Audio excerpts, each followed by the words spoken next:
Baru-baru ini viral video pernikahan 4 saudara. Pernikahan yang biasanya dikenal nikah kembar ini diketahui terjadi di Kabupaten Bone, Sulawesi Selatan. Dalam rekaman yang beredar, nampak 4 pasangan pengantin duduk berdampingan di atas pelaminan.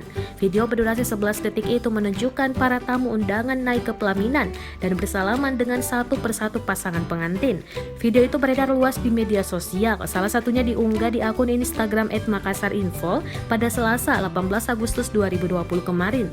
Viral pernikahan kembar 4 di Bone, Sulawesi Selatan baru-baru ini, tulis akun tersebut. Berbagai komentar pun datang dari netizen. Pasalnya pernikahan kembar ini memang jarang terjadi.